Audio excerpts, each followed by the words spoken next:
સુરતમાં રમત ગમતને પ્રોત્સાહન આપવાના હેતુથી ગરબા યુનિટી કપ સિઝન 1 નું આયોજન કરવામાં આવ્યું હતું. વિવરાડ સ્થિત ફ્રેન્ડ્સ ક્લબ દ્વારા યોજાયેલા કાર્યક્રમમાં હોનરેબલ ગેસ્ટ તરીકે દીપકભાઈ ઇજારદાર ઉપસ્થિત રહ્યા હતા. વિજેતા ટીમો અને ખેલાડીઓને ટ્રોફી આપી સન્માનિત કરવામાં આવ્યા. સુરતના ભીમરાડ વિસ્તારમાં ફ્રેન્ડ્સ ક્લબ દ્વારા ગરબા યુનિટી કપ સિઝન 1 નું સફળ આયોજન કરવામાં આવ્યું હતું. રમતગમત દ્વારા યુવાનોમાં એકતા, રમતિયાળ ભાવના અને સ્વસ્થ સ્પર્ધાની ભાવના વિકસે તે હેતુથી આ ટુર્નામેન્ટનું આયોજન કરવામાં આવ્યું હતું. કાર્યક્રમમાં હોનરેબલ ગેસ્ટ તરીકે દીપકભાઈ ઇજારદાર ખાસ ઉપસ્થિત રહ્યા હતા. તેમણે ખેલાડીઓને શુભેચ્છાઓ પાઠવી રમતગમતને જીવનનો અભિન્ન ભાગ બનાવવાનો સંદેશ આપ્યો હતો. ટુર્નામેન્ટ પૂર્ણ થયા બાદ વિજેતા ટીમો અને શ્રેષ્ઠ પ્રદર્શન કરનાર ખેલાડીઓને ટ્રોફી અર્પણ કરી સન્માનિત કરવામાં આવ્યા હતા. આ પ્રસંગે મોટી સંખ્યામાં ખેલાડીઓ, રમત પ્રેમીઓ અને સ્થાનિક આગેવાનો ઉપસ્થિત રહ્યા હતા.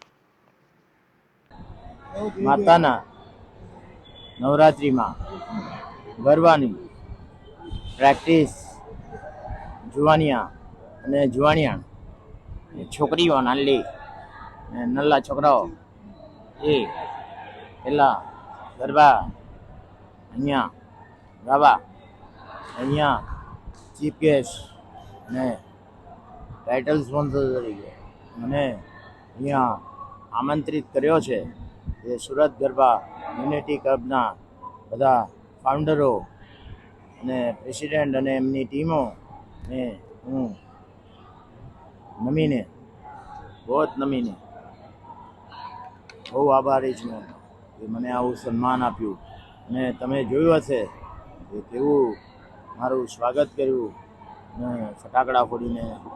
મારી દીકરી યાના પટેલ જે જેના ફેસબુક પર 92,000 ફોલોવર છે અને યુટ્યુબ પર અને સિલ્વર મેડલ મળ્યો છે અને ઇન્સ્ટાગ્રામ પર 3.30 લાખ ફોલોવર છે.